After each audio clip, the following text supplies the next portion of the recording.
हर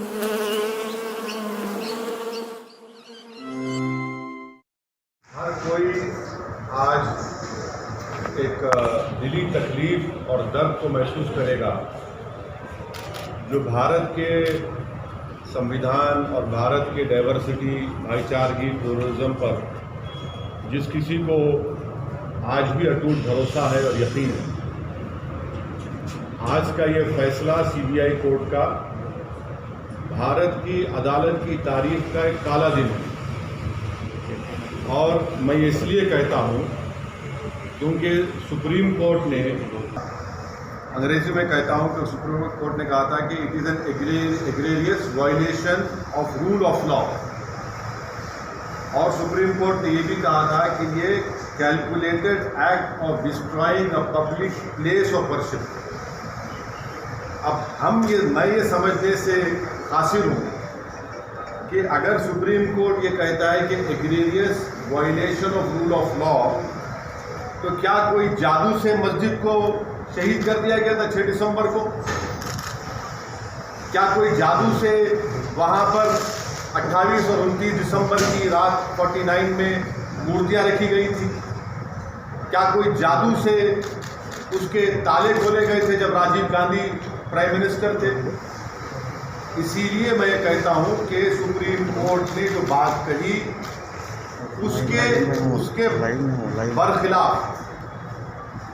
उसके बरखिलाफ आज ये जजमेंट आया है। और ये मैं कहने पर मजबूर हूँ कि violence page for you politically. अगर आप वायलेंस करेंगे तो आपको मिल जाएगा, क्योंकि आप अंदाज़ा लगाइए कि अडवाणी की रथ यात्रा जहाँ कहीं भी भारत में गई वहाँ पर खूनरेज़ी हुई, मासूम लोगों, जायदादें जलाई गई, खानदान उजड़ गए, बर्बाद हुए। और आज ये फैसला आता है सीबीआई कोर्ट का जिसमें कहते हैं कि वो स्पॉन्टेनियस नहीं था। तो हम ये जानना चाहते हैं कि भाई साहब ये कितने दिन, कितने महीने लगेंगे प्रिपरेशन के लिए ताकि वो स्पॉन्टेनियस ना हो? आप बताइए ना, कितने दिन, कितने महीने लगेंगे जब स्पॉन्टेनियस ना हो? क्या ये बात सच नहीं है कि उमा भारती ने कहा था कि एक धक्का और दो, बाबरी मस्जिद तोड़ दो? क्या दुनिया ने नहीं देखा कि जब बाबरी मस्जिद शहीद हो रही थी तो मिठाइयाँ बांटे जा रहे थे? अडवाणी, मुरली मनोहर जोशी, उमा भारती, ये सब लोग तो मिठाई खा रहे थे, खुशियां मना रहे थे। कैसा ये फैसले पे आज आ जाते हैं? आखिर पैगाम क्या देना चाह रहे आप? पैगाम क्या देना चाह रहे? पैगाम यही मिल रहा है कि वायलेंस पेस, मास वायलेंस पेस। ये 1950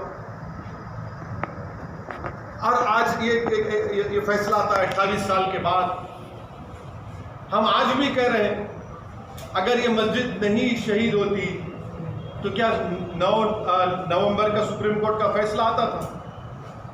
सारी दुनिया ने देखा कि जो लोग मस्साम में खड़े होकर स्पीचेस दे रहे थे, लोगों को उकसा रहे थे, उनकी मौजूदगी में क्या ये बात सच नहीं है कि सीबीआई की चार्जशीट में एक विटनेस ने कहा कि कल्याण सिंह, उस वक्त के चीफ मिनिस्टर, ने कहा कि रोक कंस्ट्रक्शन पर है, डिस्ट्रक्शन पर नहीं है? वो भी आप नहीं मानेंगे उसको? क्या सीबीआई की चार्जशीट में नहीं कहा गया था कि 5 दिसंबर की रात अडवाणी ने विनय कटियार के घर में साजिश रचाई? क्या ये बात सच नहीं है कि अडवाणी ने कल्याण सिंह को कहा कि उस साजिश नहीं हो जाती? अगर सुप्रीम कोर्ट को वादा नहीं किया था कि हम मस्जिद को बचाएंगे? ये फैसला मुझे कहना पड़ेगा कि ये judgement satisfies the collective consciousness of Hindutva and its followers and its ideology. ये जजमेंट का यही है। किसने तोड़ा फिर मस्जिद पे? हम पूछना चाहते हैं, जब 6 दिसंबर 1992 को मस्जिद शहीद हुई थी, उस वक्त मैंने अपने आप को एक हेल्पलेस महसूस किया। मैंने अपने आप को अपने लिए ह्यूमिलिएशन समझा कि मैं अपनी अब शर्म महसूस हुई कि मैं अपनी मस्जिद को बचा नहीं सक रहा हूं, और आज आप ऐसा फैसला देते हैं। तो फिर आखिर इतना सब जो इन्वेस्टिगेशन हुआ, कैसा क्या हुआ? एक और बात आपको समझने की जरूरत है कि आडवाणी को हाईएस्ट सिविलियन अवार्ड दिया गया बीजेपी गवर्नमेंट तरफ से, एक्यूज हैं। तभी हमने कहा था कि देखो, मैं प्रेस कॉन्फ्रेंस में कहा था कि आडवाणी को ये हाईएस्ट सिविलियन अवार्ड दिया जा रहा है। आज उसका नतीजा हम देख रहे हैं। उमा भारती, अच्छा आप एक और आदमी का नाम ले लीजिए, हिंदुस्तान टाइम्स में आया कि भगवान गोयल कोर्ट हिस्सा लिया, वो बीजेपी में उस वक्त का नॉर्थ इंडिया का शिवसेना का चीफ था, कोर्ट के बाहर कह रहा है और कोर्ट में जाकर कोर्ट बरी कर देता है लोगों को। तो ये मेरे लिए बहैसियत एक भारत के मुसलमान के लिए, जो मैं 6 दिसंबर 1992 को जो मुझे एक ह्यूमिलिएशन और बेबसी जो मैं महसूस किया था, आज मैं वही महसूस कर रहा हूं। इंसाफ नहीं हुआ इस मसले में, इंसाफ नहीं हुआ इस मसले में। जिन लोगों के इशारे पर, जिन लोगों की मौजूदगी में, जिनके तकारीर के जुमलों पर ये वायलेंस, तशद्दुद हुआ, क्रिमिनल एक्ट जिसको सुप्रीम कोर्ट ने कहा, आज वो पूरे के पूरे बरी हो गए। अब मुझे ये नहीं मालूम कि सीबीआई अपनी इंडिपेंडेंस को बरकरार रखने के लिए अपील करेगा या नहीं करेगा, और मुझे ये भी नहीं मालूम कि अगर अपील करेंगे तो कितना टाइम लगेगा अपील की सुनवाई के लिए। मगर अपील करना चाहिए। ये नाइंसाफी पर मबनी है, बिल्कुल नाइंसाफी पर मबनी है।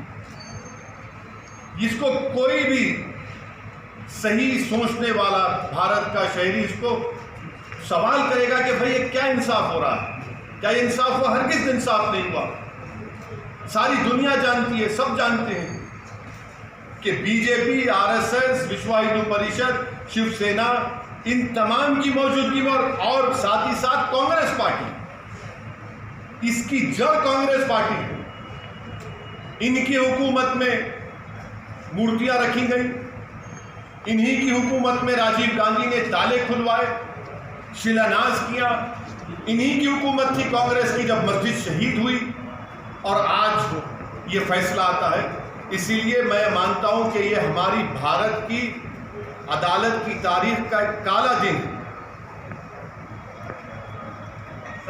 कोर्ट, देखिए, सुप्रीम कोर्ट का फैसला आखिरी होता है। ये तो फैसला आखिरी नहीं ना, और कोर्ट के फैसले को नहीं के खिलाफ या उससे डिसएग्री करना कोई कंटेम्प्ट नहीं है। मैं तो आपको तमाम दलाइल दे रहा हूं, ये तमाम दलाइल दे रहा हूं।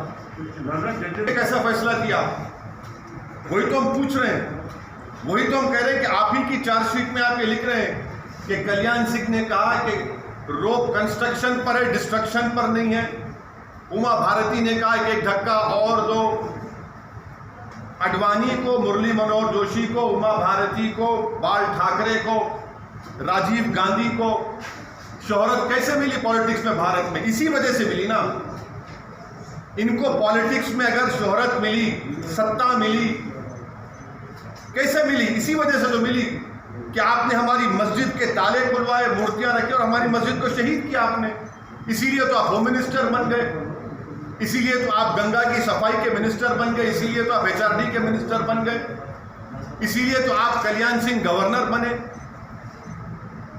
भाई, आपने मुझे खत्म करके मेरी बर्बादी के ऊपर आपने अपना सियासी महल तामीर किया, और आज आपको क्लीन चिट दिया जा रहा है। आज आपको क्लीन चिट दिया जा रहा है, ये अफसोसनाक बात है। तो आगे क्या करने का विचार है सर? आगे अब ये देखना है कि सीबीआई अपनी इंडिपेंडेंस को बरकरार रखने के लिए अपील करेगी या नहीं करेगी। और अगर सीबीआई नहीं करती तो मैं मुस्लिम पर्सनल लॉ बोर्ड के जिम्मेदारों से अपील करूंगा कि वो इसके खिलाफ अपील करें। फैसला आता है और लॉ मिनिस्टर, आप बताइए क्या पैगाम दे रहे हैं आप उन लोगों को जो भारत की